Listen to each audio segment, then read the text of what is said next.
You are watching my Naija TV.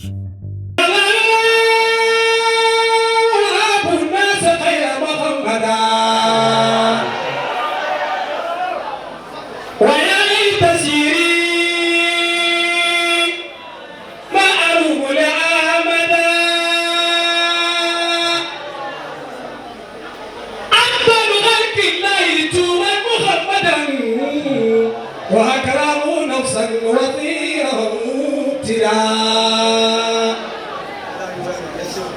وأحسنوا ما كان وخلقا ومثلا وكنا عليكم شهودا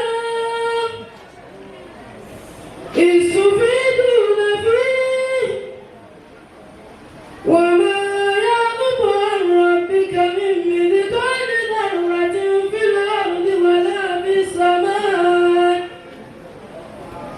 ولا أكثر من ذلك ولا أكبر إلا في كتاب مبين ألا إن أولياء الله لا خوف عليهم ولا هم يحزنون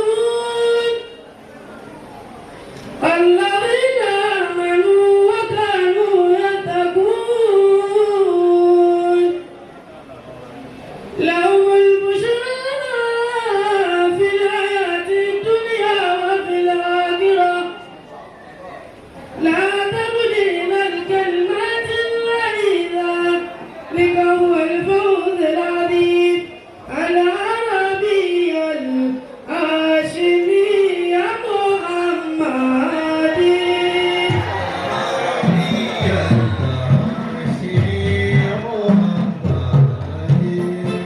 العربي الهاشمي محمدي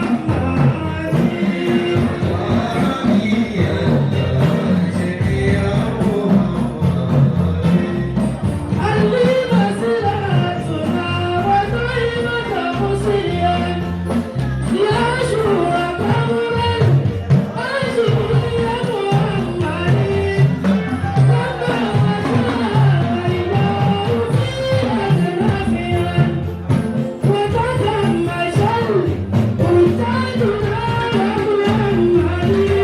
أجدادنا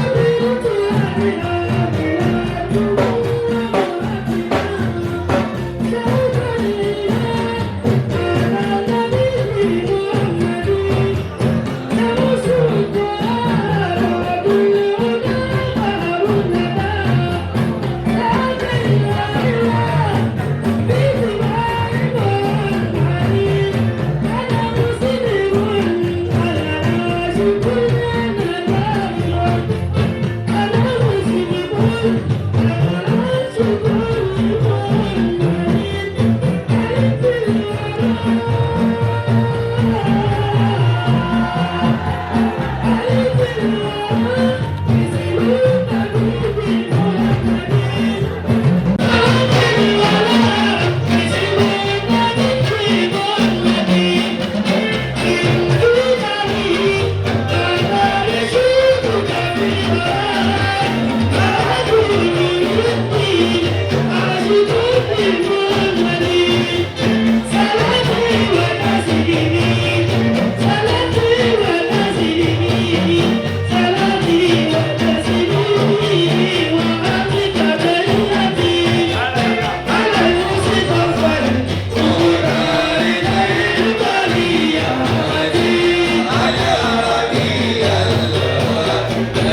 أعوذ بالله من الشيطان الرجيم بسم الله الرحمن الرحيم أعوذ بالله من الشيطان الرجيم بسم الله الرحمن الرحيم اللهم صل وسلم وبارك على سيدنا محمد والنبي صلى الله عليه وسلم وعلى آل سيدنا محمد صلى الله عليه وسلم بأبي النبي يقول صلى الله عليه وسلم arákùnrin kan wá bá Hussein ọmọ Yamani رضي الله تعالى ní Kúfà Huzaifa yìí sahibu sirri rasul. Sallallahu alayhi wa sallam. Ó jẹ́ aláṣírí Ànábì wa Muhammad.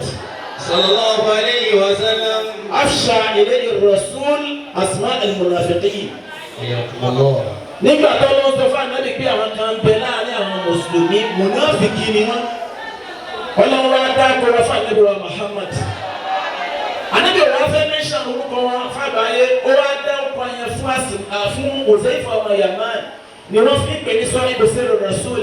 Sallallahu alayhi wa sallam. Arákùnrin kan ló wá bá Huzaifa ní Kúfà nígbà tó gbọ́ ìlú Ànábì wa Muhammad. Sallallahu alayhi wa sallam. Ó wá bí Ànábì léèrè wípé ó wá bí Huzaifa léèrè pé hal ra'aytum rasulallah wa sahabtumuhu. Ó ní Huzaifa ìjẹ́ ìtì ẹ̀fọ́jú kan ní Muhammad báyìí. Sallallahu alayhi wa sallam. Ẹ sì bá aṣọ rẹ̀ Huzaifa ní na'am ra'aynahu wa sahabnahu. Àfojú kan Ànábì báyìí àárí àyìnbá bí àyìnbá. A sì bá aṣọ rẹ̀. Arákùnrin yẹn wá bẹ́ẹ̀ wá Huzaifa yìí pé máa kó tó tẹ̀sán ọ̀hún tó ẹgbẹ́ lóòótọ́ lẹ́rí Muhammad yẹn. Sallallahu alayhi wa sallam. Báwo lè ṣe pẹ̀lú Muhammad yẹn? Huzaifa wá dá arákùnrin yẹn lóhùn pé kúnnà nashtaqit. Agbìyànjú pẹ̀lú ẹ̀ gazawna ma'ahu abájagun wàhájárìnà ma'ahu a sì bá ṣe hijira wàtàmánà nura alladhi ansala Allahu ma'ahu a sì tẹ̀lé ìmọ̀lẹ̀ tó wọ́n sọ̀kalẹ̀ fún àná Muhammad yẹn. Arákùnrin yẹn ò tí ì gbọ́n tó fẹ́ gbọ́ lẹ́nu Huzaifa. Sallallahu alayhi wa sallam. Ó wá sọ pé law kunna adraknahu tó bá ṣe bí àwọn bá Muhammad yẹn láyé ni. Sallallahu alayhi wa sallam. Bí ọlọ́run ti ròyìn ẹ̀rẹ́ o ma taraknahu yamshi ala al-ardi. Ní jẹ́kí Muhammad yẹn máa fẹsẹ̀ rìn lórí ilẹ̀ rẹ̀. Salati wa taslimi. Ó ní sọ́dọ̀ bí wọ́n la hamalna wa la anakina. Ó ní àbá máa gbé Muhammad ní kọ́kọ́ lóhùn káàkiri. Ó ní fẹsẹ̀ rìn. Huwa khayru man yamshi ala al-ardi. Tó bá ń ta ẹni tó lóore jù lẹ́ni tí rìn lórí ilẹ̀ Muhammad ni. Alayhi mustafa al-mukhtar khayril bariyya. صلاة تنجينا بها من جميع الأهوال والآفات كما شاء آمين. آمين. وتقضي لنا بها جميع الحاجات. آمين. وتطهرنا بها من جميع السيئات. آمين. وترفعنا بها عندك أعلى الدرجات. آمين. وتبلغنا بها أقصى الغايات. آمين. من جميع الخيرات في الحياة وبعد الممات. آمين. آمين يا الله يا رب يا مجيب الدعوات. آمين. السلام عليكم ورحمة الله وبركاته. وعليكم السلام ورحمة الله وبركاته. لا بيبقوا السياسة يقولوا بلون. الحمد لله. يا مجال بلادا. الحمد لله. يوم البردة الله نكوب عليه. الحمد لله. ومن كان في نعمة ولم يشكر خرج منها ولم يشعر. Gbogbo ẹni Ọlọ́run bá ṣoore fún bó ti ṣe fún wa yìí bí ò bá mọ iye orí Ọlọ́run sì gba orí náà lọ́wọ́ rẹ̀ tí ò ní mọ̀. Ọba tó ní kí ọdún òní ó bá wa láyé adúgbò lọ́dọ̀ Ọlọ́run náà. Alhamdulillah. Ayé tó ti owó ìgbà ọlọ́kùnrin máa bá láyé lọ́wọ́ Ànábì Muhammad. Sallallahu alayhi wa sallam. Ẹni ta torí èdòkó àwọn sàhábà rẹ̀, àwọn aráalé rẹ̀, àwọn ìyàwó rẹ̀, àwọn ọmọ rẹ̀, ọlọ́mọsàbà wa kẹ́ wọn. Àmín. Mo fa bárìkà wọn, mo fi kí Mọ̀lánà Sheikh Adam. Mọ̀lánà Sheikh Kamaluddin Al-Adabi ọlọ́ba wa kẹ́ wọn. Àwọn alágbàjì ọlọ́ba wa kẹ́ wọn bá wa kẹ́ wọn. Àbùtálà wa ashbahum àtàwọn tí wọ́n dàbí wọn tí wọ́n jọ wọ́n nínú mímọ̀ àtàṣírí àti jẹyìn Ọlọ́run tí wọ́n ti bọ́ sẹ́kì kíyámà ọlọ́ba wa kẹ́ wọn bá wa kẹ́ wọn. Ojú ẹ̀ bàbá tí bàbá wa tara wọn jáde ilẹ̀ àkàtà wọ́n ti bọ́ sẹ́kì kíyámà ọlọ́ba wa kẹ́ wọn bá wa kẹ́ wọn. Bismillahir rahmanir rahim. Qul huwallahu ahadun Allahu samad. Lam yalid wa lam yulad wa lam yakul lahu kufuwan ahad. Mo fà bẹ́ẹ̀ ká àwọn tàná mo fi kí àwọn tèmi bàbá Mudirul Markaz. Mudirul Mudarrab ulumihi wa thaqafatihi Mawlana Sheikh Habibullah Adam Abdullahi Ilori ọlọ́ba wa gùn wọ́n lẹ́mí. Khalifa wa ka Sheikh Kamaluddin Al-Adabi ọlọ́ba wa gùn wọ́n lẹ́mí. Khalifa wa alágbàjì ọlọ́ba wa gùn wọ́n lẹ́mí. Àtàwọn tí wọ́n dàbí wọn bẹ́ẹ̀ nínú ilé àwọn ẹni Ọlọ́run mo wá sọ̀kalẹ̀ sáré yìí. Mo kí bàbá wa gbà Alful Wasli التفانى في حب الرسول bàbá tí wọ́n tán sínú ìfẹ́ Ànábì wa Muhammad mọ́rọ́rùn kí ní kan bàbá tí ń bọ̀ lẹ́ẹ̀kan pé ọlọ́run náà bàbá wọn ṣe Al-MUKTAR rasulun arsalahu Allah bi hubbi ar-rasuli ila alam al-islami òjíṣẹ́ kan ni wọ́n tọ́ lọ fi ìfẹ́ Muhammad rán sínú ayé wọ́n wá dìlífà ẹ̀ wọ́n tún dìlífà ẹ̀ lọ́wọ́lọ́wọ́ salamun alaykum ya khiyara min al-wara. تعيشون ما مدنا إلى الهدى tí ayé tí sáma bá ń jẹ́ sáma tilẹ̀ ń jẹ́ lẹ̀ ẹ̀ máa ṣẹ̀mí dáadáa àdókòtò ní sàánì tíìnì. تولي شاهدين والله شاهد orí ẹgbẹ́ yín kalẹ̀ náà lẹ̀ mójútó ìkòsí dàrú ọlọ́run ní ló dàrú mọ́ yín lọ́wọ́. عند ربكم الهدى iṣẹ́ ńlá ni o tẹ́ tó súnmọ́ yín ò bá mọ̀ yín ọba tó ní mọ iṣẹ́ tẹ̀ ṣáná Muhammad sì mọ́ ọlọ́dọ̀ rẹ̀ lọ́sọ̀ ọba tó ní ọlọ́mọ fi yín lẹ̀ ọlọ́mọ Muhammad lọ́dọ̀ ọlọ́run mo ní kíkì í jù bẹ́ẹ̀ lọ nínú ọkàn mi àmórí ahá àtàsìkò gbogbo mi láyè mo fi bàbá wa gbà mo fi kí bàbá wa Sheikh tí mo jókòó lẹ́gbẹ̀ẹ́ Mawlana Sheikh Al-Mukhtar Ali Baba Al-Adabi ọlọ́mọ sàdápẹ́jà yẹn pé ọlọ́mọ lọ́wọ́ àákùn ọlọ́mọ àbíṣọ́rẹ̀ ṣọ́yìn ọmọ dábòrè bòyìn المركزي ما شاء الله الأدبي المركزي حياكم الله ولا مثلا بشوري شوي وفي براءة ومكي المحاضر الكبير مولانا الشيخ النفي المبارك تريد يسلم عليه بما بعد أجانو ما تشوف ما بي وتسلم اسمه كله كل ما دوتي ما مكياجي والحاجة كفيلة كفيديكه kabira kafidite ọlọba adóòtì yìí mo wá fi mo fi kí gbogbo àwọn ọkùnrin mo kí àwọn obìnrin bí àti àwọn àzáǹtì àwọn tí wọn bẹ lórí ìkàlẹ̀ mo ti kí torí Ọlọ́run torí àsìkò assalamu alaikum wa rahmatullahi wa barakatuhu. Wa alaikum salam wa rahmatullahi wa barakatuhu. ẹgbẹ́ ọjọ́ ní ọjọ́ ìdùnnú ni nígbà tí àwọn afọwọ́ àgbà ṣe bọ́lá tí wọ́n pè mí ní ohun bàbá bí àwọn fẹ́ kí n bí ààyè yìí wà á na ṣáàbù ila liqa'i hadha shaykh al-kabir mo sì ti ń jẹ́ ẹ̀ràn pé kí n pàdé bàbá lóòótọ́ àti pàdé àmọ́ aṣáàpù ilà lọ́kọ́ iye xaasọ̀ wọ́n mú jẹ́ ẹsẹ̀ sí i mo ń jẹ́ ẹran pé kí n rí wọn rí mi báyìí ká jọ jòkó ọlọ́run wa qaddara Allahu wa kana ọlọ́run kádàrá rẹ̀ ó sì rí bẹ́ẹ̀ ọlọ́run tó ní kó rí bẹ́ẹ̀ lónìí ọlọ́run ní ṣe lé ní àrímọ́ fún wa.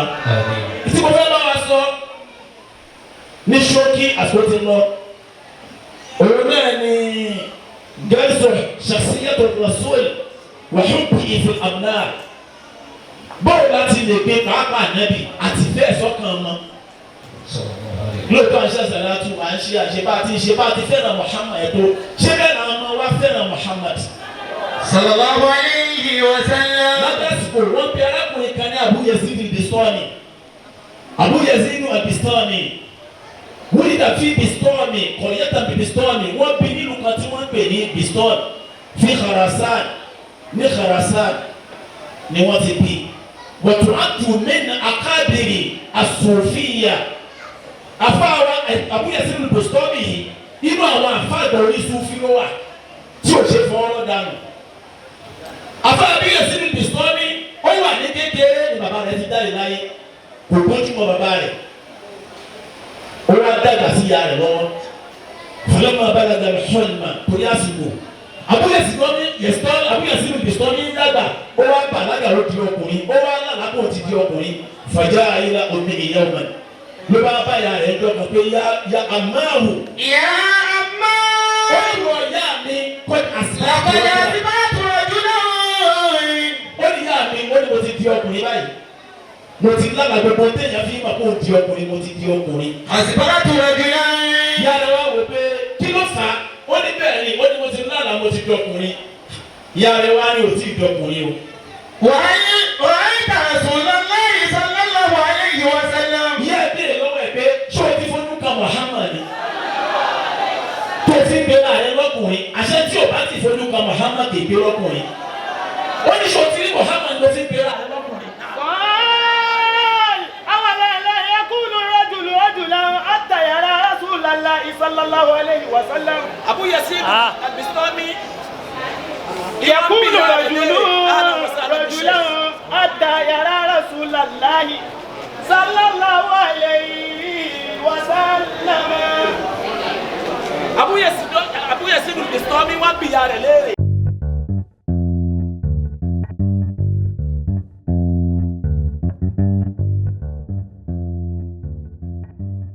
You are watching my Naija TV.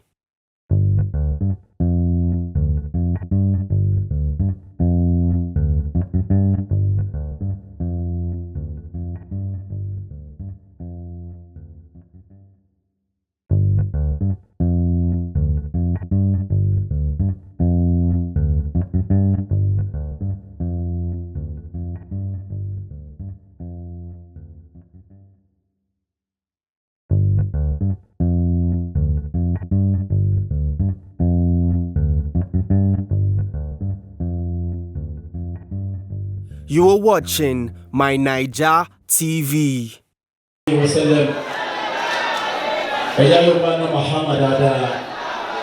Abu Yazid al-Bistami ó wá sọ fún ìyá rẹ̀ pé qad asbahtu rajulan ó ní mo ti di ọkùnrin lónìí. Ìyá rẹ̀ wá ní hal ra'ayta Rasulullah sallallahu alayhi wa sallam ó lè pé náà lọ́kùnrin ìjọ tí ní Muhammad sójú. sallallahu alayhi wa sallam. Abu Yazid wá bí ìyá rẹ̀ léèrè wípé awala yakunu ar-rajulu rajulan hatta yara Rasulullah sallallahu alayhi wa sallam. Ó ní wọ̀ ìyá mi ṣé yóò tí ì lè di ọkùnrin ní àfikún ní Muhammad. Yorùbá náà Muhammad adé. Wàjẹ́ ìbàlí àdáwò. Ó wá bí ìyá rẹ̀ léèrè pé ó dá tí mo bá fẹ́ rí Muhammad. Kayfa li an ara bóò ní ti fojú kan Muhammad yẹn. Báyọ̀ tí a ti fi rún ìnà salati alayhi. Ìyá rẹ̀ ní mo bá fẹ́ rí Muhammad. Akthir mina salati wa salam alayhi. Máa ṣe salatu tó ń pọ̀ fún Muhammad. Máa Yorùbá náà Muhammad tó bá ti gbọ́ rẹ̀ máa ṣe sallallahu alayhi wa sallam. Pàṣẹ mi àgbà. Muhammad yẹn sójú. Fàṣẹ́mi ọ̀dọ́ mọ́bìnrin wọ́n tàdá bí ìbáraẹ̀ fìdí. Abu Yazid al-Bistami ó bọ̀rọ̀ ìyá rẹ̀ tí a sọ. Ó bá bẹ̀ sí ní ṣe àṣàlátù fún àná Muhammad. Gbogbo tí máa ṣe yóò máa ṣe sallallahu alayhi wa sallam. Tó bá dákọ̀ Muhammad yóò máa ṣe sallallahu alayhi wa sallam. Tó bá ní tí wọ́n kọ́rùkọ Muhammad sáré òbí yóò máa ṣe sallallahu alayhi wa sallam. Tó bá ta kílò yóò máa ṣe sallallahu alayhi wa sallam. Salati ala al-habibi sallallahu alayhi wa sallam hatta ra'ahu yawma bi madamihi. Bẹ́ẹ̀ bá fẹ́ràn kan, ìkan yẹn yóò pọ̀ nínú ọ̀rántí rẹ̀. Abu Yazid al-Bistami ń ṣàṣàlátù fún Muhammad. Ló wá sùn lálẹ́ ọjọ́ kan, ló bá lálàá ló bá yà ná Muhammad. Ẹ̀rọ tí wọn bá fẹ́ lálàá rí Muhammad yóò bá ná Muhammad dáadáa. Wàjá Abu Yazid bá lálàá ló bá yà ná Muhammad lójú oorun. wàjá àfọ̀dà ní ìkúbíra ọ̀gbàrú. Ló bá wá sọ̀rọ̀ ìyá rẹ̀ ló bá dúró pé mo ṣoríire mo ti rí Muhammad. Ó wá níwájú ìyá rẹ̀ ló wá ní àmàrù ìwọ ìyá mi mo ti fojú kan Muhammad lójú oorun. àsìbá àtúrẹ́dúnlá lápẹ́rẹ́ àìtú nàbí sallallahu alayhi wa sallam. Ayé mo ti wá di ọkùnrin tẹ́lẹ̀ kí n dà lónìí mo ti rí Muhammad. Bàbá lẹ́nu wàhálà ìtẹ̀wó yẹ̀kìtọ̀tà àfin madami. Ìyá rẹ̀ wọ́n bí léèrè pé ìwọ Abu Yazid orí Muhammad lójú oorun ni àbí orí lójú ayé. Ìyá ń bí léèrè pé ṣé orí Muhammad lójú oorun ni àbójú ayé ló ti rí. Bàbá bẹ́ẹ̀ fi madami yà Abu Yazid ìwọ ń dá ìyá rẹ̀ lóhùn wípé bẹ́ẹ̀ fi ìmọ̀ náà. Ìyá mi ojú oorun ni mo ti lára rí Muhammad yẹn. Ó sì sọ fún mi pé ana Rasulullah sallallahu alayhi wa sallam mo sì mọ̀ pé Muhammad lè. Bọ́lá ti lè dẹ́kun náà jùlọ àtàdàràwù yẹ̀kìtọ̀tà. Ìyá rẹ̀ wá bí lè wá sọ fún pé ìwà Abu Yazid al-Bistami ó lè dọ́kùnrin o. Ó nígbà tó bá rí Muhammad lójú ayé. Ṣé o ní torí lójú àláhùn ojú àlánù? Ànábì sọ pé má ra àlè fil manam. Ẹni tó bá lálàá rí mi lójú oorun kadhalika yarani fil yaqsa. Tó bá dójú ayé bẹ́ẹ̀ ni ó ti rí mi ní àná ṣètọ́nà la yatamathala bi. Torí pé ṣètọ́nù kì í gbé àwọ̀ èmi Muhammad wọ̀. Tó bá ní àwọ̀ mi wọ̀ kì í ṣe mi Muhammad ṣètọ́nù ó gbé àwọ̀ rẹ̀ wọ̀. Bàbá àfikún orí Muhammad lójú ayé. wà kayfa ya ammahu. Yàrá ó wá bí ara rẹ̀ lè pé kayfa ya amma. Ìwọ ìyá mi bóò ní ti rí Muhammad lójú ayé. Ẹni tó ti lọ tí ò sí láyé lọ ṣé wọ́n dàgbà pé Muhammad kú. Àwọn tí wọ́n jòkó yìí dàbí àná Muhammad kú. Gbogbo ẹni tó bá dàbí Muhammad kú kó yóò bá àná Muhammad dáadáa. Àgbẹ̀rẹ̀ Allah taqra'u bi kulli salatin min tahiyyati assalamu alayka. Ìyá rẹ̀ wá sọ fún wípé ìwọ Abu Yazid ó fẹ́ bẹ̀rẹ̀ bọ́ọ̀lù ó ti rí Muhammad lójú ayé ṣé ò kì í ṣe àtáyá ni tó bá ń kírun. Ṣé ò kì í ṣe àtáyá ni òun máa ń ṣe àtàhíyátù lillah lórí ìrun tó bá fẹ́ sálámà bó bá ti ń ṣe ó yẹ kó lè rí Muhammad lójú ayé. أيها الذين آمنوا وبركاته وقال نعم فقالت كيف تسلم على شخص غائب.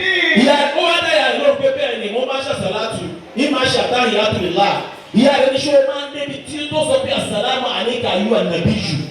Ó ní bẹ́ẹ̀ ni ìyá rẹ̀ máa sọ fún mi tó o bá débẹ̀ kayfa tusallim على شخص غائب. ala shakhsin ghaib. O sálámà tẹ́ntòrí o sì ń lo káfíìn mọ̀kátọ́bà fún pé assalamu alayka. Ẹ̀ta bá sọ pé assalamu alayka ẹ̀ta nínú. O rí o sì ń sọ pé assalamu alayka. Náà. السلام عليك يا النبي في bùkárì. lẹ́ẹ̀kan náà àwọn yẹ̀sí ni wàá tají ó wá bẹ̀ sí ní kírun ó wá kírun níjọ́ kan ó wá níbi àtáyà ó ṣe àtàhíyàtu lillah azakiyatu lillah at-tayyibatu salawatu lillah kótó níbi assalamu alayka ó bá bẹ̀ sí ní sunkún. àwọn yẹ̀sí torí pé ṣáwó ìjẹ̀rọ bí mo fẹ́ rí Muhammad ó ti wà lẹ́mìí rẹ̀ ẹkún ní sun lẹ́ẹ̀kan náà bó ti débi assalamu alayka ayyuhan nabiyyu lẹ́ẹ̀kan náà àdébí kan àbí àsìrí. àtàlẹ́bí ọwọ́ ìwádùn alayhi salamu. kò díjú o ìsunkún sì rí Muhammad bó sọ bí assalamu alayka ayyuhan nabiyyu àdébí sì dá lóun lẹ́ẹ̀kan náà pé wa alayka salam ya Aba Yazid al-Bistami. wàhíná já àti hùmùhù. lẹ́ẹ̀kan náà ló bá dé lórí ìlú bó ti sálámù ló bá dé lórí pásálẹ́ wọ́n bá yà rẹ̀ pé wọ́n yà mí mo ti rí Muhammad lónìí. mo ti rí Muhammad lónìí yà rẹ̀ bá ní bóòlù ti rí ó ní mo ṣàtáyà mo débi assalamu alayka ayyuhan nabiyyu ó ní mo ti wí bẹ́ẹ̀ ànábì kan àbíà sí mi ni bó ti àbíà sí mi ó ní mo kàn ó kàn dá sálámù padà sí mi ni ìyá rẹ̀ wá ní tó bá rí tọ̀dọ̀ àsìkò àrọ́júlàn ìyá rẹ̀ lónìí o ti wá di ọkùnrin tó ń pè mí rẹ̀ ìwọ náà tó bá fẹ́ rí Muhammad lójú oorun àti lójú ayé bá yọ pé Muhammad dáadáa lọ́wọ́ rẹ̀ báyìí sọ pé ya Rasulullah ya Rasulullah. ya Rasulullah ya Rasulullah. ya Rasulullah Rasulullah. khudh biyadi خذ بيدي وتداركني وتداركني فأنت أبي يا رسول الله يا رسول الله. خذ بيدي خذ بيدي وتداركني وتداركني فأنت أبي فأنت صلى أبي. الله عليه وسلم. صلى الله عليه وسلم.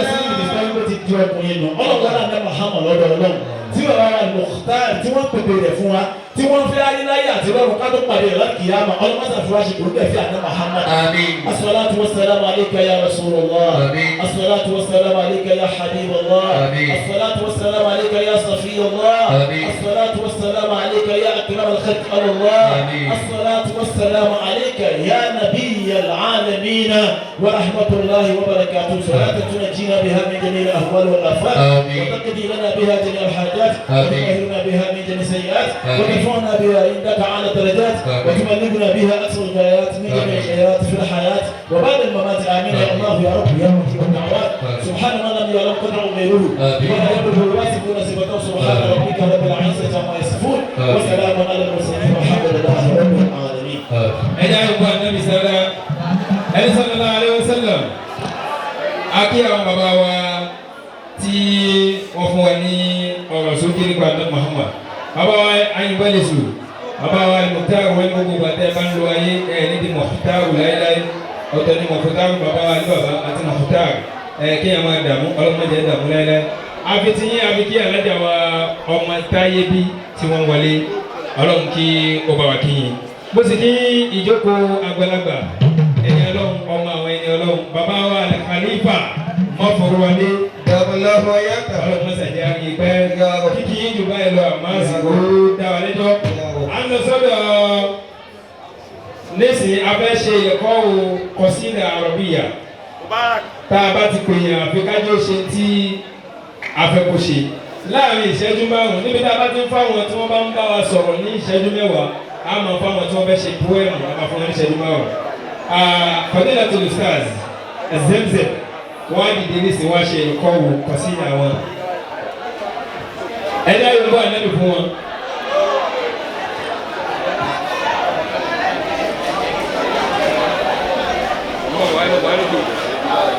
ọmọ yẹn kó wa ẹ má bọ̀.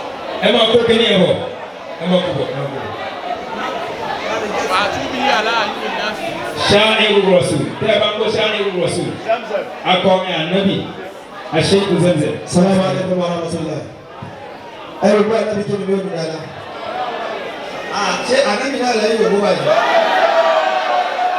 Ṣé àwọn pé torí ànábì lọ́wọ́ ti fún yín láṣọ tẹ́ wọ̀ ni?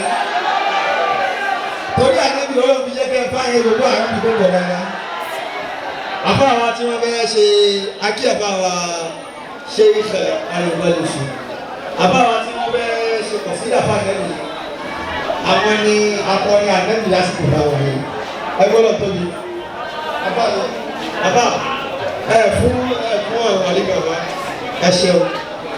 nítorí kẹ́pẹ́ wọn kí wọ́n wá ṣe kàsídà fún Ànábì ní àyẹ́ tẹ́tí ẹ̀gbọ́ dáadáa. àwọn èèyàn máa wá sí ní ìfẹ́ wọ́n máa ń jẹ ọmọ yìí fọkàn sí ìdí àwọn yìí. gbogbo orin tí àbá yìí sábà máa ń sọ àti tí wọ́n máa kọ kí wọ́n ń lọkọ̀ mọ́ ìṣìkò pẹ̀lú Ànábì Muhammad. so náà fi wà ní bóyá àwọn tó wà láwùjọ fún ní orí pé kí o wá sí ilé yẹn olórí pọ̀ àbẹ́ni tí o bá wọn lọ sáyẹn níta abẹ́ bí èrè kò rárá nẹ́bí nípa nẹ́bí ṣe ètò nínú so ọ̀rọ̀ àṣàyẹ̀rọ sẹ́ńsẹ̀m ẹ̀ẹ́dẹ̀ mọ̀sálà fún bí wọ́n fi nọ́ọ̀sìkà láàfin lọ́fún. Salamu alaykum wa rahmatullahi ta'ala wa barakatuh. عنوان القصيدة المصطفى المختار. المصطفى المختار. سر بي إلى حضرة المختار يا قلمي. ما شاء الله. ṣe wípé tí ẹni tó bá sọ̀rọ̀ bíi ọmọọgbọ yẹn ní pè tí wájú yín tí ò ní sọ̀rọ̀ so pípè láti wíwá bí tí wájú ó ti kọ́kọ́ tó àgbọ́dé fún mi láyé dé ọ̀run náà ọ̀rẹ́ pẹ̀sẹ̀ ní tútù fún bẹ́ẹ̀ yóò gbà yọ̀ dáńtà níwé kí bùsàtò filẹ̀ nígbà tí bàbá mùlánà tó fẹ́ yà kún tásọ fún mi aláìsá ìdìbò bùsàtò náà tó bá ọmọ ọ̀gá mo ti kúlẹ̀ ẹ̀ ti wà sọ́wọ́ ẹ̀mọ́ bínú ẹ̀rọ سر بي إلى حضرة المختار يا قلمي وقل له مدحا في أقرب النجم سر بي إلى حضرة المختار يا قلمي وقل له مدحا في أقرب النجم هو الذي حاز كل الفضل من أزل وفاز بالسبق في الدارين والكرم زكاه مولاه في خلق وفي خلق فصار أزكى وأنقى الخلق كلهم فصار أزكى وأنقى الخلق كلهم سماه أحمد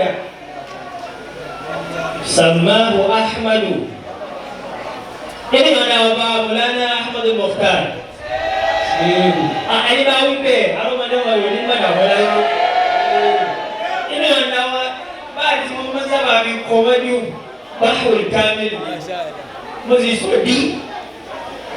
sọ díẹ̀ ànẹ́tì mo máa kámẹ́lì wá mo kámẹ́lì mo sì sọ díẹ̀ sí mo kọ̀ sí àkàn náà ìṣáàlá yóò dáre láìpẹ́ yìí àwọn díwájú ẹ̀ sọ̀mọ́ wá rí pé ìdòkó ìfún ẹ̀ gan ìdòkó ànẹ́bọ̀ Muhammad sallallahu alaihi wasallam bàbá wa ní báwòlì bọ̀ sí ti làwọn fẹ́ o wọ́n á ní mi ọ̀dá yìí sì gbìyànjú ẹ̀ gbogbo àwọn àtúntò ọ̀dẹ́ bá ti rí bẹ́sà ẹgbẹ́ ọdọ́gbọ́n máa wá fojú parí ni o.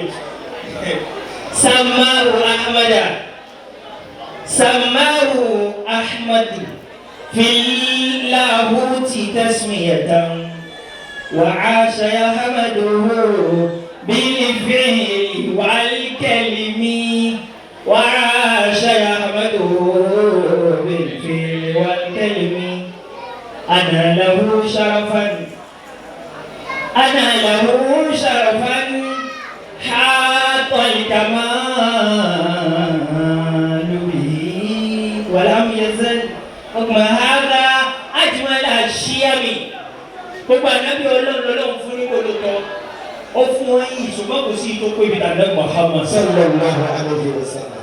wọ́n sẹ́ni tí mo kọ́ ṣe pé mo fẹ́ máa nínú fẹ́ máa ṣe máa ní ìrọ̀sùn tó kọjá mo lọ́la Ahmad Al-Mukhtar lọ. mo rán àwọn ọmọ kí ni wọ́n máa ń dùn ọ̀gbìn àti ìmúlẹ̀sì lè kọ́ ọ́rùn kan báyìí èmi ò máa ń ní ẹgbẹ́ ìwéré ó ti di sáza 21 báyìí. ana lahu sharafan حاط الكمال به ولم يزل رغم هذا أجمل الشيم يا سيدي يا رسول الله يا سندي صلى الله عليه وسلم ما فدلك ما أحيا به ودمي ما فدلك ما أحيا به ودمي في كل حين أقول المدح أروعه لذاتك الأعلى بالقلب والنغم لذاتك الأعلى بالقلب والنغم. السلام عليكم ورحمة الله وبركاته. وعليكم السلام ورحمة الله وبركاته. ẹni sallallahu alayhi wa sallam.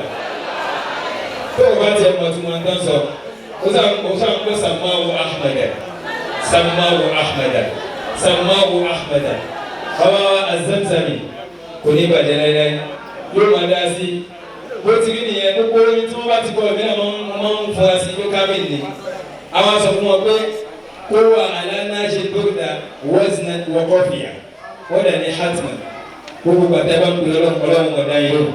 àwọn àdàlà ní kọ́kọ́ pọ̀ lórí jáde. bẹ́ẹ̀ ni méjì akọ̀yìn àdá wọn ni yóò máa dá sí insha Allah. yàtọ̀ sí bàbá àti bàbá. àwọn ti kọ́ tí wọ́n wá tẹ́lẹ̀ á lọ sí ọ̀dọ̀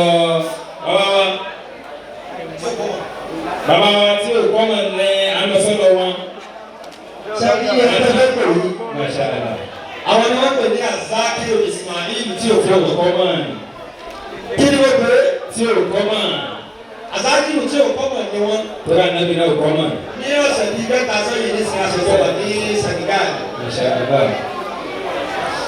níbi tí mo dé sí wọn bá wà bẹ̀. wọ́n ṣe síkìrì fún mi ó dẹ̀ bí òfin mi. níjọ́ náà ni kí ló fa ní wáyé? ó yẹ Yorùbá nẹ́bì. Sallallahu alayhi wa sallam. sẹ́yìn ariwo náà kí bínú sí ní ìbàyí onídẹ̀yìn wá ti Yorùbá nẹ́bì. Sallallahu alayhi wa sallam. ó yẹ gbogbo ẹni tó fẹ́ fọwọ́ rẹ̀ ṣe kẹ́lẹ́ kó náwó sànẹ́bì ó ní sẹ́yìn náà. Sallallahu alayhi wa sallam. sẹ́yìn àbá àdájọ́ tí o kọ́ wọ̀nyí àdébì náà máa ń yìn. tẹ́lá ti ní sinmi balasi kì í kàṣe ó mọ kàṣídà ní ó ha tó pọ̀ yìí sì máa ń yẹ yìí máa ń yà nẹ́bì wọ́n á ní wọ́n á yà nẹ́bì fún wa lé ní wọ́n kọ́ sẹ́yìn náà gbẹ̀rù ìjókòó. olórí tẹ bá nílẹ̀ gbẹ̀mí ànẹ́bì ló fẹ́ kí yòówó ànẹ́bì tí lòdì òfò. Sallallahu alayhi wa sallam. so lágbára náà tá bá ti ṣe tán tá tí o kọ́ máa ti ṣe tán báyìí á padà sọ́dọ̀ mọ́ wa lájẹ́ wa tẹ̀míra káàbì níbẹ̀ àwọn ni wọ́n bá wa sọ̀rọ̀ lẹ́yìn ìgbà yẹn so inshallah rahman gbogbo yín ẹ̀sán tẹ̀tí ẹ̀ rí pé ànẹ́bì máa gbé láìpẹ́ yìí. Ọba tí o kọ́ mọ̀. Masha Allah bismillah. wọ́n ní jẹ́ yín ànábì lọ́nà tí o kọ́ mọ̀.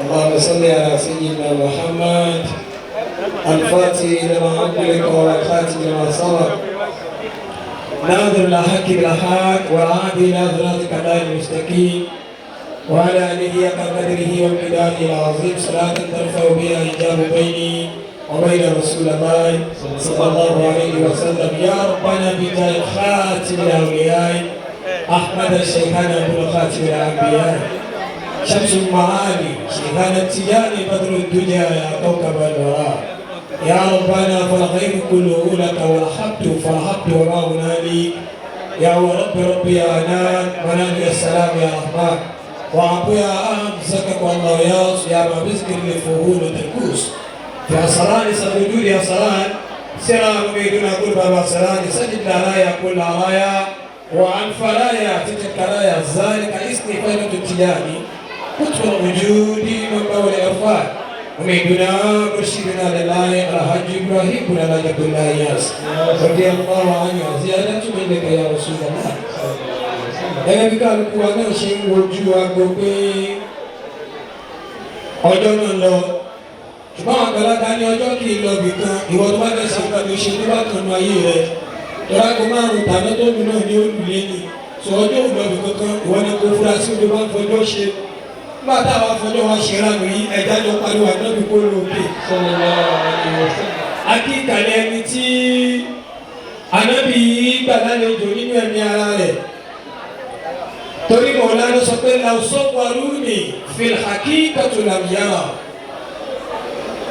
ṣé báyìí ló sọ bẹ́ẹ̀ ṣé o ní wà làwùsọ̀wárúni fil haqiqati lam yara siwa shakhsun mahbub به نتمتع bẹ́ẹ̀ náà lórí fún ànábì ẹnì kan ò ní dáhùn ànábì àti ká ànábì ò fira rẹ̀ mọ́ ẹnì kẹ́ni kó wọn pariwo ànábì àti ká ànábì ò fira rẹ̀ mọ́ ẹnì kí bàtà ń bá bó dàbò lẹ́ẹ̀kan bàbá ń sọ fún wa pé àbá àbúṣe rí nígbà tó ń bá bó dàbò òun náà yìí títí ó débi kan kò mọ tó bẹ́ẹ̀ fi parí rẹ̀ mọ́ ìtumọ̀ rẹ̀ ni pé kò lè mọ ànábì tẹ́lẹ̀yẹ́ àti ká ànábì ò fira rẹ̀ mọ́ ọ̀gá wa gbà bóyá náà wá yẹ ànábì tiẹ̀ báyìí.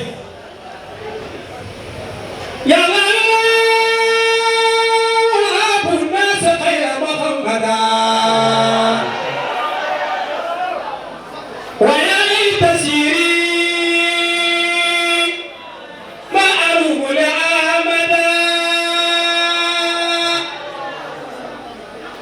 àtàlùkàkì láì túwẹ́ Muhammadan wà kàràmù nafsan wàtíyà tìrà. وأحسن ما كان وخلقا وماتقا وأكرامه كما وأدى وأجودا وأتعب عند الله جسما وملبسا وأطيب ما ينوى ميتا وأفيدا وأرام في الدنيا. إجابة ويا النبي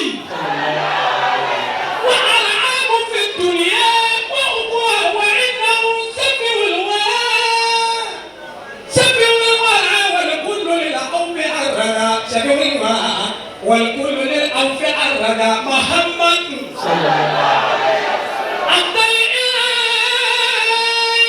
المشابه علينا مشابهين به بعثه من رمضان لتلقي وصفته سمعته بالاصطفاء ولدم جمع المصطفى غير أيدي محمد صلى الله عليه وسلم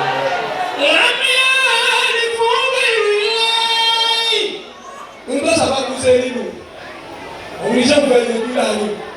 Muhammadu lámúyà àrífò gbẹ̀rù ìláyé yẹ́dí kò jẹ̀bi ìrẹ̀ káwọn ní àná àmínú káwọn ní torí bẹ́ẹ̀ ta arábù fi là ákù wà wá àbúdá kiri ọ̀tọ̀lẹ̀ sọ́mú símìrì láyé nínú lẹ́kọ̀ọ́dí sí i. jàmbá dẹ́tọ̀ àdàlẹ̀ káwọn ní tẹ̀lé bá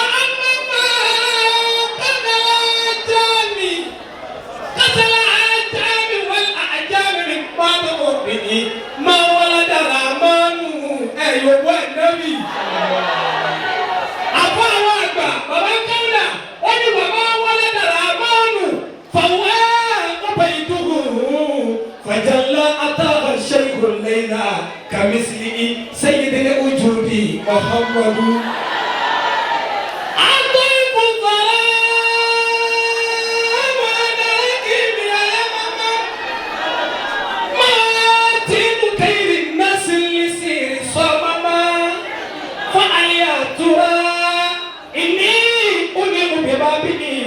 وأمشي بتأديب لطاعة مسلمة أولادي أمين الله ربي نصره أول الله بعدتي الله ومكي وأولادي طه ويمين وخونا حتى قديم شايب الفضل والدماء أذكر علي عبد ما قال إنما تغمت من قبل ما كنت ملزما ẹjẹ àjọpẹ ànábì lórúkọ tí àwọn ọlá sọmọ ń pè báyìí sọ pé alif sọ pé a sọ pé mímù sọ pé dáàlì mọlẹ́lẹ́ mùtárí níwájú rẹ̀ fún abá ànábì ní jẹ́ àmọ́lù ọlọ́run ní aláwọ̀ ànábì mọ̀nàmù dàyàmù jáwá gbàdọ̀ wọlé sílẹ̀ sọ́ọ̀tì àgbẹ̀ sọ pé amadu ṣe irú ti jáde amadu ṣe irú ti jáde.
sallallahu alayhi wa sallam. sallallahu alayhi wa sallam. a lọ sọ́dọ̀ alájà wa. sọ pé kí ló gbọ́ ànábì sí. ẹ yóò gbọ́ ànábì sí kínú bàbá dùn.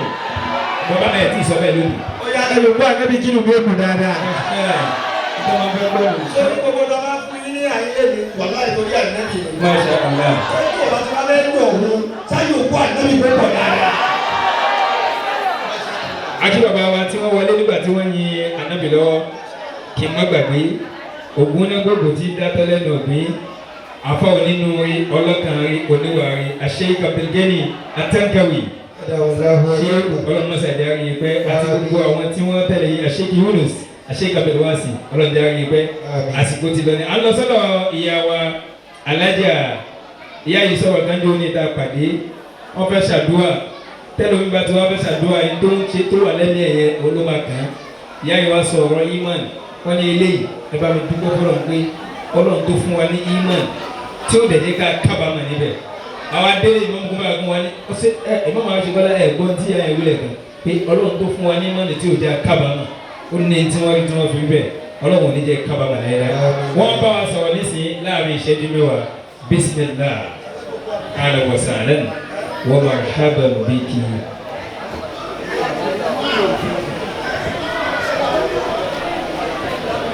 ẹni sallallahu alayhi wa sallam. sallallahu alayhi wa sallam.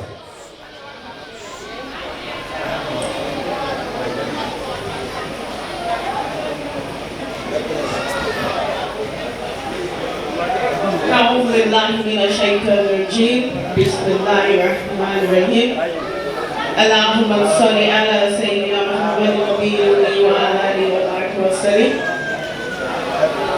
ربنا لا تؤاخذنا إن نسينا أو أخطأنا ربنا ولا تحمل علينا إصرا كما حملته على الذين من قبلنا ربنا ولا تحملنا ما لا طاقة لنا به واعف عنا واغفر لنا وارحمنا أنت مولانا فانصرنا على القوم الكافرين.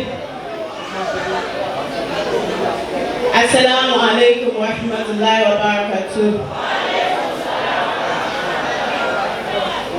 Mo kí gbogbo àwọn bàbá wa tó wà níkàlẹ̀ gbogbo ẹ̀yin ṣe mo mórúkọ yín pọ̀ mo fi orúkọ Ọlọ́run àti tóbi alábẹ́wà gbogbo ọtí lọ́la àìsàn mo fi kí bẹ́ẹ̀ náà mo fi kí gbogbo ẹ̀yin ìyá mi àti bàbá mi tó wà níkàlẹ̀ mo á fi ọlá bẹ́ẹ̀ mo fi kí ẹ̀gbọ́n mi bàbá mi ọ̀rẹ́ mi Sheikh wa Ahmad Al-MUKTAR pẹ̀lú ọ̀bá tó fọ́ ọba wa fún yín ní ìtọ́nà tó jẹ́ kẹ́tùbọ̀ lè máa ṣe dáadáa ní ojú ọ̀nà ti Islam tó wá bá wa sí yín lẹ́sìn dáadáa ní ìlànà ìdáná rẹ̀.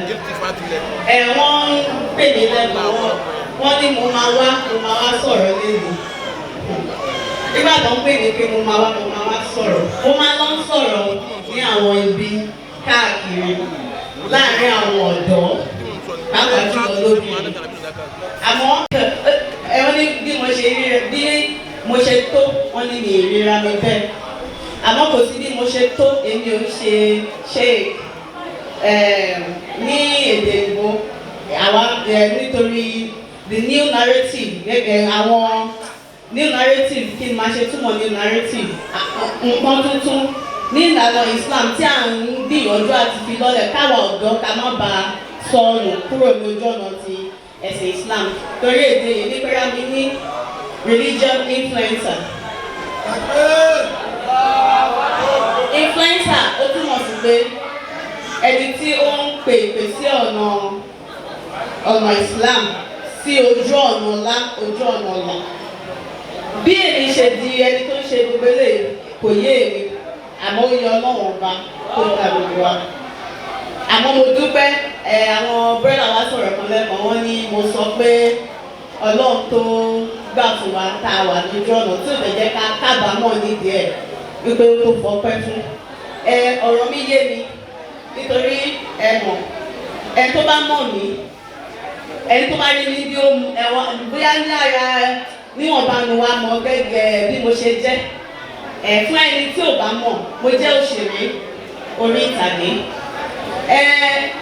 Bó ṣe wá jẹ́ bọ́lọ̀ ń ṣe wá sọ mí dẹni tó wá dúró níwájú yín lè ní tí mo jẹ́ boríborí tí mo wá ń sọ̀rọ̀ nípa ẹ̀sìn Islam ó yẹ Ọlọ́run ọba alhamdulillah ẹ má jẹ́ kí n sọ̀rọ̀ púpọ̀ àmọ́ mo dúpẹ́ ẹ bá mi ṣe alhamdulillah ọ̀rẹ́ ara mi torí kò sí nǹkan tí ẹ̀dá lè béèrè lọ́wọ́ náà tó ju ìtọ̀nà lọ Ọlọ́run ọba tó wá ṣàánú èmi tó ṣàánú ẹ̀yin náà gbogbo àwọn kan wojú Ọlọ́run láti jẹ́ pé kí wíwà ní ojú ọ̀nà ẹ̀sìn Islam kó jẹ́ ìrọ̀rùn fún ọ kọ́lọ̀ wọ́n lábẹ́ kó wá ṣe ní ọ̀rùn fún gbogbo ọ̀nà kí là ń ṣe níbi lẹ́nu àjókòó nítorí ta nítorí olólùfẹ́ wa olólùfẹ́ Ọlọ́run ọba tòótọ́ olólùfẹ́ Ọlọ́run ọba pàtàkì ẹ̀rọ ni ẹni tí Ọlọ́run ọba torí ẹ̀ dáyé ẹni tí Ọlọ́run bá pàápàá tó ṣàánú àwa mùsùlùmí pé kó jẹ́ olùtọ̀nà wa kó jẹ́ adarí wa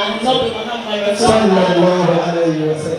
tó èmi wá fẹ́ sọ̀rọ̀ púpọ̀ torí èmi ò ṣe ipò akẹ́kọ̀ọ́ léwu àmọ́ mo jẹ́ ẹni tó ń gbàyàn ní ìyànjú àti ìmọ̀ràn nígbà tó wá ní mo gbọ́dọ̀ mú tọ́pìkì ọ̀rọ̀ sísọ lẹ́nu yìí o pàápàá jùlọ fún àwa obìnrin mo wá ronú pé kí ni mo máa sọ o mo wá pinnu mo ní màá sọ̀rọ̀ nípa ẹni tá a torí ẹ̀ jókòó ẹ̀ náà bí Muhammad Rasulullah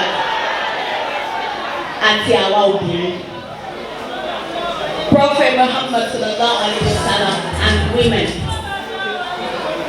kí ni wọ́n fẹ́ sọ nípa wọn gbogbo wa dá mọ̀ ká ló mọ̀ ànábì ká ló mọ̀ ta ló mọ̀ ẹ́ tó kà mọ̀ kó sọ sallallahu alaihi wasallam àmọ́ à ń jẹ̀rùn ẹ̀ à ń gbúrò ẹ̀ àmọ́ bó ṣe jẹ́ àkànmọ́ nípa ètò Ọlọ́run bá ṣe kí ni ó wá kà wá mọ́ ẹni tó gbà fún ànábì Muhammad sallallahu nítorí kí ni nítorí ó ní ẹni tó ń bá fi mọ̀nà òun nìkan ló lè mọ̀nà ó ní kò sí bóyá ṣe lè polongo ẹ̀sìn tó fún àwọn ẹ̀dá ó ní ẹni tó ń bá ṣàánú ẹ̀ láti fi mọ̀nà ó lòun nìkan náà ló máa wà lójú ọ̀nà wọ́n á kí gbogbo akóríire pé a ṣe kí ni o pé Ọlọ́run kà wá mọ́ ẹni tó gbà fún ànábì Muhammad Rasulullah ẹ̀yin ìyá wa ẹ̀yin sisters mi àwa ni mo kàn fẹ́ gbà níyànjú lónìí o nítorí ẹni tí a torí ẹ̀ jókòó pé gbígbà fún ànábì Muhammad sallallahu ó kọjá jíjókòó wa níbí lónìí o àwọn nǹkan míì tó rọ̀ mọ́ gbígbà fún ànábì Muhammad sallallahu ó pẹ̀lú ara morals ẹ̀kọ́ tí ó kọ́ àwa obìnrin ẹ jẹ́ ká wo àpẹẹrẹ àwọn ìyàwó ẹ̀ pàápàá jùlọ àwọn ìyàwó ẹ̀ tí wọ́n jẹ́ beloved méjèèjì jù ìyá wa Khadija radiyallahu ta'ala anha àti ìyá wa Aisha pẹ̀lú àwọn bá tó bá wa ṣàánú wọn tó bá wa kẹ́ wọn.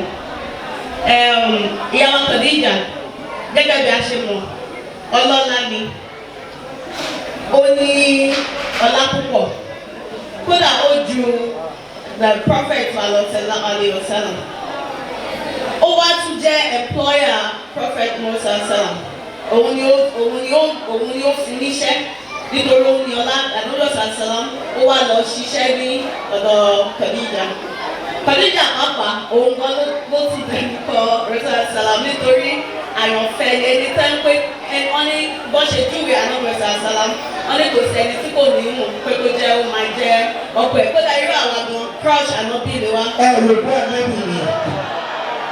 kọ́lọ̀ ń ká àwọn ẹni tó máa bá wọn wà ní jẹ́nà tó fẹ́ àwọn sí ìlú láì dáhàlà.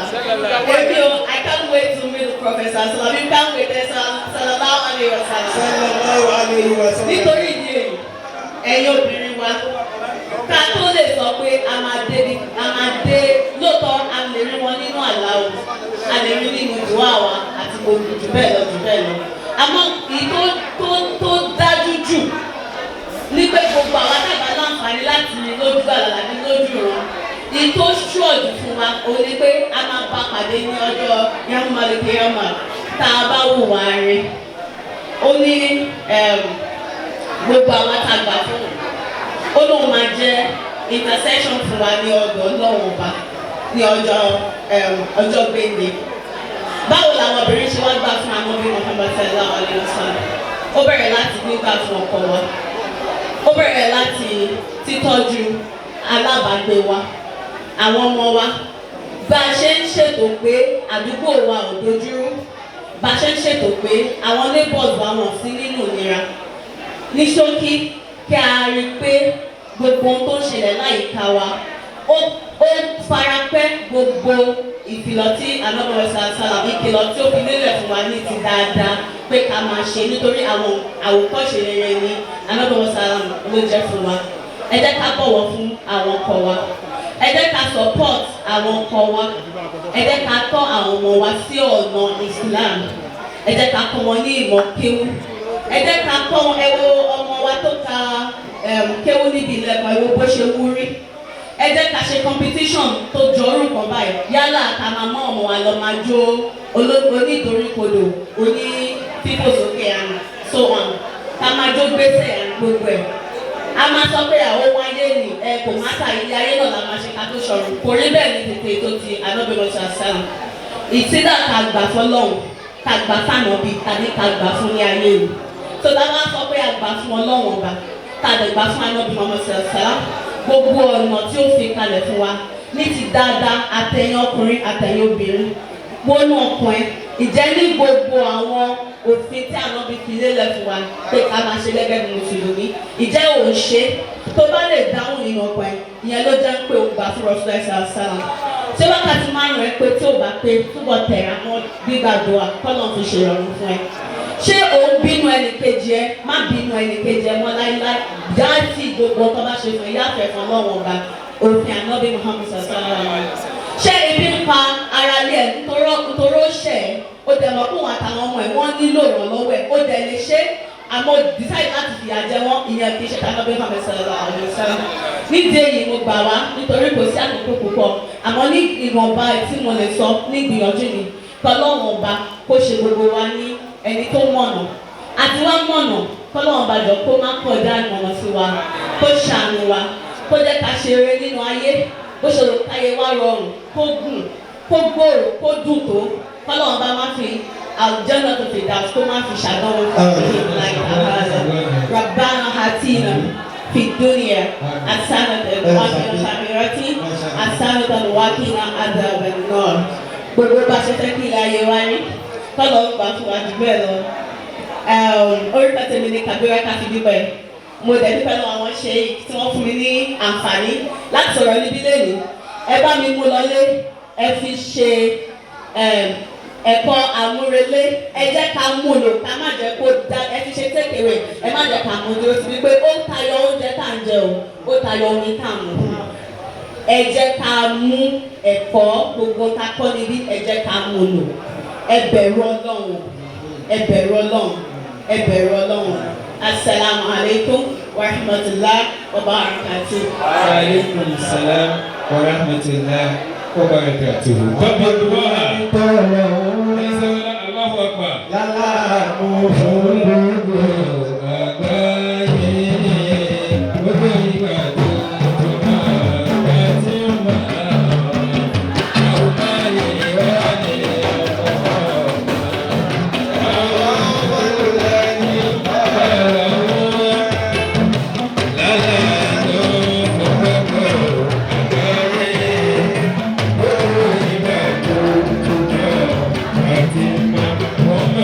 Oh,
وصفاه سماحة الشيخ مولانا أحمد المبارك حنفي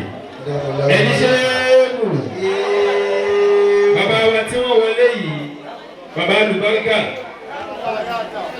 ọlọ́run sàwọn lẹ́sà mẹ́sọ̀ ní azali bàbá ń jẹ́ Amadu bàbá wa ṣáàkù Amadu Al-Huda bàbá náà ń jẹ́ Amadu bàbá wa ń jẹ́ Al-Mubaraku bàbá ń jẹ́ Al-Muktaru mo wá wo orúkọ bàbá yìí ọ̀tọ̀ ní káfíńyàn ló kọ ọ̀tọ̀ ní kó kọ́ ní kó ṣe déédéé ẹ̀ tí wọ́n bá má sọ pé Al-Mubarak ìtumọ̀ rẹ̀ ní az-ziyadatu wan-nama al-barakatu bima'na az-ziyada wan-nama tẹ́ bá rẹ̀ bàbá tó tó lóyún ẹ̀rí gbórúkọ ní ó tọ̀ bákọ̀ wọ́n afẹ́kọ̀ sánú tọ̀ bákọ̀ kíní ní ó ṣe déédéé orúkọ ní ó ṣe déédéé nǹkan àfisọ́ bàbá ń jẹ́ Al-Mubarak ẹni tá a fún ní àlùbáríkà à ń pè ẹlòmíì ní Al-Mubarak ẹ mọ àwọn òpópó lọ́wọ́ ti sáyé tiẹ̀ yìí ọ̀wọ́ sí lọ́wọ́ pàdé orúkọ bàbá arúgbó ẹ̀gbọ́nù bàbá gbogbo tí wọ́n bá dáwọ́lé kò sí tí bàbá ó dáwọ́lé láyé kó mọ́ ga bàbá wa Sheikh Ahmad Mubarak tọ́ ọ bá dé ìtumọ̀ Mubarak tí mo sọ fún ọ lẹ́ẹ̀kan tọ́ ọ bá wo ara wọn náà ọ́ gbé Mubarak jisma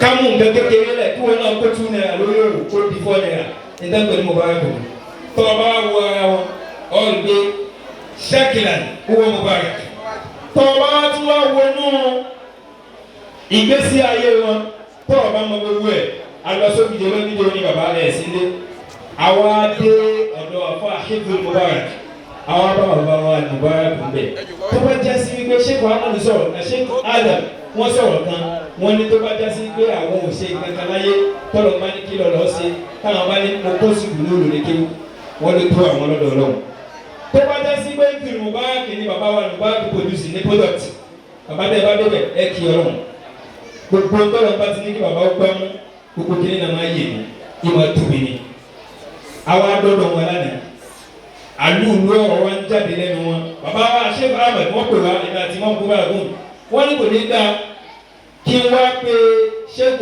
bàbá wa Ànábì kámọ̀ ayọ̀dún sí wọn wọ́n ní lálẹ́ ó yẹ ìdíje ẹja lọ àyè ìsìló fún kìí ṣe kàkẹ́ ìṣẹ̀lẹ̀ àbújúdi àwọn akú bàbá wọn wá ráyè gbé fóònù wọ́n ní ẹja lọ táwọn bá débẹ̀ táwọn alẹ́ ní sílẹ̀ fún wa ní àwọn adébẹ̀ lálẹ́ àti ẹgbẹ́ òkúkọ́mọ́ ti sùn àwọn wọlé bàbá bẹ̀rẹ̀ sí yọ àwọn ẹ̀kọ́ yẹn láwẹ́láwẹ́ wọ́n bẹ̀rẹ̀ sí yọ wọ́n ju ẹ̀kọ́ náà nínú tí wọ́n wá sọ tí wọ́n wá kó wọn wá dì í mú wọ́n nígbà tó ń lọ tán bọ̀ wọ́n padà wọ́n ní alálùmọ́rì yìí ayé sàá wọ́yẹ̀ bùsùlájú dàwù wàlákin ṣé mo gbà bẹ́ẹ̀ wọ́yẹ̀ kìdí ìlàrú lè kálíkì máa kánà kọ́ díà wọ́yẹ̀ kìdí ìlàrú lè kálíkì máa kánà kọ́ díà wọ́n ní gbogbo wọn tọrọ bá láàrin mú láàrin mú tó bá ti lọ́dọ̀ ṣé omi ọmọ pé àlà ṣàkọ́wà lè wọ àlà ti ṣàkọ́wà tó ń pè tí o mọ̀ sọ fún ọ tó bá bá ẹ mọ̀ wọ́n pé wọ́n sọ fún ẹnìkan tó ní ṣé o ògùn ẹ̀gùn wọn àfa yẹn pé àfa ògùn ẹ̀gùn ní kó ayé yìí mọ̀ tí wọ́n sóhun àfa yẹn o kún ẹ̀gùn wa ní kí ló dé wọ́n ní tọ́ bá lóde ilé yóò ní sáré lákòókò ní ẹ ti máa sáré yorùbá ọ̀nàbì dáadáa ẹ̀rọ tí oníkásùmọ̀ wá sálọ báyìí gbogbo ọ̀rọ̀ tí wọ́n tún yìí lẹ́nu pé ẹ fọkàn balẹ̀ ọlọ́run ó ṣe ní pẹ̀lẹ́pẹ̀lẹ́ àfa alágbájá ṣe bí ó ti lówó kí ló ti ògùn jẹ́ẹ̀tì àfa alágbájá ṣe kó lówó ṣe kó lè gun private jet ọlọ́run ṣe tàbá fà bẹ́ẹ̀ wọ́n bẹ̀rẹ̀ sí sọ àwọn ẹ̀kọ́ yìí bàbá ẹ wúlò lórí ẹ̀ ẹ̀mí yín ṣe àǹfààní fún wa ẹ̀mí yín ọlọ́run ṣàdé ògùn fún wa ẹ ti ń dàgbà mẹ́ẹ̀ ti dàgbò ọ̀pọ̀ ọmọ dàgbà ni kì í dàgbò nínú àwọn arúgbó ọlọ́pọ̀ wa kàn inú wọn arúgbó rẹ àfa àtúntà náà bí ó ní wọ́n ìdá ṣe ìkókọ́ ọ̀là òfin fàmáàmàlà àyàtà wọ́n iná mọ́ dùn fàmáàlà kó láyé dùn tọ́ba gbọ́dọ̀gbàdàgbà ń sọ pé ó fi ayé ìṣúwa kìí ṣe pé ayé ni ó dùn iná mọ́ dùn fàmáàlà wàhálà alẹ́ ayé lóṣù ọlọ́pàá dà wàhálà sí lágbàdà ẹja ṣe iná àdéhùn kan nísìnyí lónìí báyìí kápẹ́ká iná àdéhùn yẹn ìkànnì ọmọ bíbí inú bàbá ẹ̀jẹ̀ bàbá gẹ́gẹ́ ó wà láàyè èmi àti ẹmọ àmọ́ sọ̀rọ̀ dáadáa she calls me her father I call her my daughter àwọn méjì wà jẹjẹ bàbá lọ́dọ̀ bàbá yìí àwọn anìkọ̀kọ̀ poem máa ń kára mọ̀ dáadáa ó mọ she is very good in poem in English language to be precise ó wá lóun fẹ́ nígbà tí ó wá àìsàn fún bàbá ńgbà yẹn nígbà tó wá gbé bàbá làgbó dá I will be very happy to present my poem before my father àwa ti gbé pẹ̀lú òkú ọlọ́ bàbá ti dé àwa gbé ẹjọ́ ṣe ní àdínà ọ̀gá ẹja náà sí bàbá ni wọ́n ní àdínà yẹn kíkì yìí dùbà yẹn àrùn sẹ́wọ̀n bisimilahi rahman rahim inna a'tainaka al-kawthar wa salli li rabbika wanhar inna shani'aka huwal abtar àmín bàbá anakumula ẹ̀yà kumula.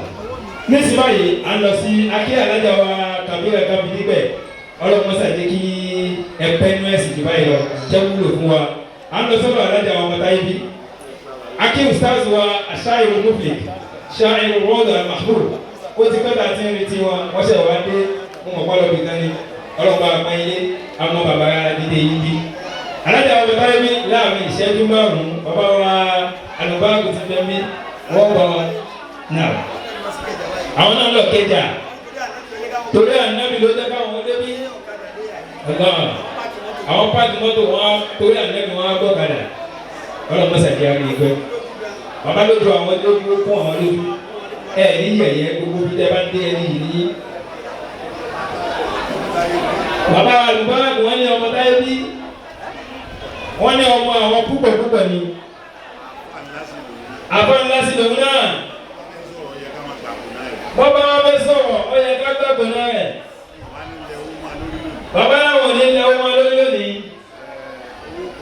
owó kọ̀nà alájà ọmọ táyé bí àwọn tó bá lẹ̀ ọmọ lórí tó wọ́n wá lẹ̀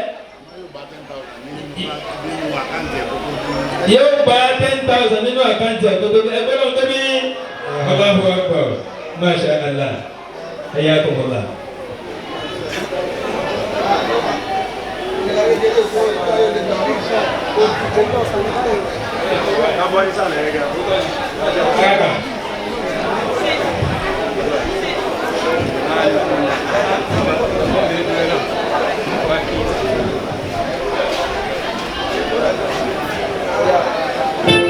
Ìyá kékeré ìkú àwọn ẹgbẹ́ bọ́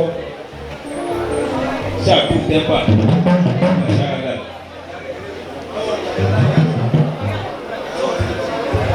Gbogbo ẹni tí ò bá bá Muhammad ẹ bá mi yóò kó kárí ọlá. Ṣé gbogbo àwọn tá a wá bí lẹ́yìn àwa ń torí Muhammadu ni? Àbọ̀rẹ̀ tọ́lọ́hùn ṣe fún wa kò tó láti dá òòṣà sí Muhammad ni.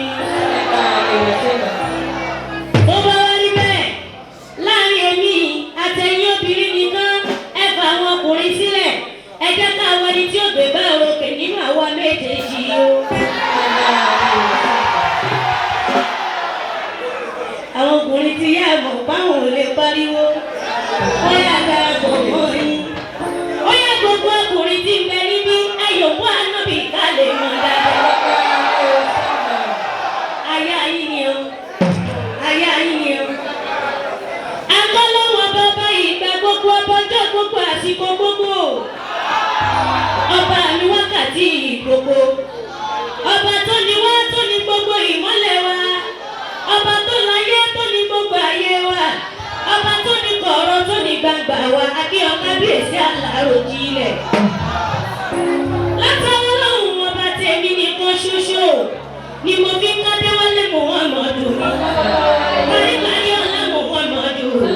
Mo sì tán bá Muhammadu. Mo sì tán bá Muhammadu. Mo rí tàdá Muhammadu. Yáyá sí Muhammadu. Mo fẹ́ mi Muhammadu ni. Bàbá láti mọ Muhammadu. Ọkọ̀ kálí ìjà Muhammadu. Ọmọ Amina Muhammadu. Ọmọ Abudulayi Muhammadu ni. Bàbá ọmọ lè wúlò sún Muhammadu ni. Bàbá Ibrahim Muhammadu ni.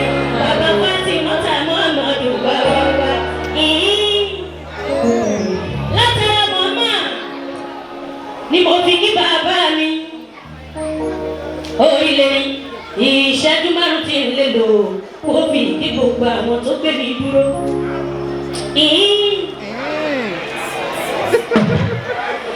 Ayé ṣe ń bẹ̀rẹ̀ pẹ̀tẹ́rẹ́pẹ́tẹ́ gbogbo Al-Huda pátápátá. Ṣùgbọ́n lẹ́ni ìṣẹ́jú márùn-ún tí wọ́n bù mí o. Ẹ̀jẹ̀ ń lo díẹ̀ níbẹ̀ ń dánú dúró. Kò má dábí àbò òdìdí ni ó dára ọmọ táyé bí. Ìyá kékeré kò tí ó ṣe jí bẹ́ẹ̀ lọ sí ibi ẹ̀kọ́. Àmì aṣọ àlàyé tí kò bá yé ń gé. Bàbá mi lẹ́ni. Bàbá mi nìkan. Bàbá tó mọ̀ mí tó tọ́ mi tó rẹ̀ mi ò tó sọ mí dèèyàn káyé pé wò káyé ayé. Bàbá wa ṣe ò àná fi mú bára wò. Bàbá oníwà tútù. Bàbá oníwà pẹ̀lẹ́ o. Bàbá tí kó gbogbo ọmọ lọ́mọ lápapọ̀ tí sì ń sọ wọ́n dolórí ire. Bàbá o, òní wọlé bàbá wa náà fi mú bára kò kó sunkún. Ìkànnì kéwù ni ìmọ̀ ni. Bó o bá lọ mọ kéwù òní lè ké ibi tí bàbá wa. Bó o bá tún lọ mọ mọ́tìkì òní lè wí ibi tí bàbá wa. Bó o bá tún lọ mọ bàlágà ọmọ ọ̀tọ̀ bàbá mi lẹ́yìn ní anáfi mubaraku alamadu anafi mubaraku. Ohun tó bá ti wù ẹ́ ní ọmọ òun bàbá o. Èkó ti yí ni pé kí gbogbo wa dán. Kí wọ́n fà ó sì kúrò níwọ̀n ọ̀fà tí yóò ní bàjẹ́ ẹ ti tún ta wá ṣe. Wọ́n ti wá lọ́jà onílé débi dẹ́kun bàbá sí láíláí káàkọ́tẹ̀. Àtàjà àtẹ̀tù wọ́n ní wọn ò nílé gbé yàrá kan pọ̀ o. Ẹni bínú bàbá wa kò ní ṣe nǹkan rẹ̀. Ó ní ilé bàbá tó gba Nábì Muhammadu lálejò. Ẹ̀yin tẹ̀mí ti sùn. Ṣé ẹ jí? Bẹ́ẹ̀ bá ti gbórúkọ Muhammad ẹyẹ máa sùn lọ. Lọ́wọ́ ẹni tá ò ní rí ìlú rẹ̀ ni, ẹni tá ò dárú rẹ̀ ni, ẹni tá ò bí ìlú rẹ̀ ni. Bàbá tó gba Nábì Muhammadu lálejò. Ẹni tó nífẹ̀ẹ́ Muhammadu títí. Ọwọ́ ọkùnrin, ọkùnrin, ọkùnrin, ọgbàgbà, ó ní àwọn máa yòókù Ànábì lọ́dọ̀ tèmi. Baba Al-Muqtar, Baba Al-Muktar. Mo ti sọ pé ẹ ti ń sùn. Ẹ bá ń pẹ́ṣẹ́ wù lẹ́ẹ̀kan sí. Ìwọ bó ṣe ń pẹ́ṣẹ́ wù yẹn, ọmọ rẹ̀ sì mọ dání wá. Ọmọ tó lè pẹ́ṣẹ́ wù lẹ́ẹ̀kan sí, ọmọ rẹ̀ mọ̀ mú wá. Baba Al-Muktar wọ́n máa pè ó. Bàbá wa tó gba Nábì lálejò. Bàbá wa tó súnmọ́ mú wọn mọ̀. Tó ní fa Adéwálé mú wọn mọ̀. Tó bá mọ̀ wọn mọ̀ dùn yín. Tó bá mọ̀ wọn mọ̀ dùn sọ̀rọ̀. Ó ní fi Ànábì dẹ́bi ó fẹ́ fún wọn mọ̀ dùn tìlútìlú. Ó ní fi Rọ̀ṣúlù dẹ́bi wípé bẹ́ẹ̀ bá lè yọ̀kú Ànábì yóò sì mọ̀ ọ̀gá. Èyí làwọn tó mú wọn mọ̀ dùn mí ga o. Ìwọ tó bá wá fẹ́ràn wọn mọ̀. Oríire ọ̀kan tí mo fẹ́ bọ̀ yìí. Ó bá jẹ́ òfin ẹ̀fẹ́ Muhammadu gangan. Tó nífẹ̀ẹ́ Muhammadu dáadáa. Ọmọ káṣọ ara rẹ̀ Muhammadu ni. Ojú rẹ̀ Muhammadu ni. Ọmọ rẹ̀ Muhammadu ni. Ẹ̀rọ rẹ̀ Muhammadu ni. Ìrìn ẹsẹ̀ rẹ̀ Muhammadu ni. Bàbá rẹ̀ Muhammadu ni. Ọwọ́ máa sọ yí pé wọ́n láyà sọ ìwà sẹ́yìn mi. Láyé lórí àgbàdá. Aláàbí bàbá rí. Máa jókòó síbẹ̀.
Allah. Gbogbo bí tó bá ti ń gbọ́ yìí, oníkàlùkù ló ń style tiẹ̀. Lánàá àádá wọlé wáyé iná àádá. Gbogbo bí tó bá ti pàdé ìyá kékeré ìlú ọmọ bọ́ ọlọ́run máa ṣàdé kí kíní náà máa pẹ́. Ọlọ́run máa ṣe kí ìyá kékeré ìlú máa padà sí ìlú. Ẹ ṣe àmì lẹ́ẹ̀kan náà. Ó yẹ ní sallallahu alayhi wa sallam. Ẹ máa gbọ́ pé ìyá kékeré ìlú sọ pé tèmi yé mi, mo tẹ̀lé mú wọn wọn. Stay tuned for more interesting programs on My Naija TV.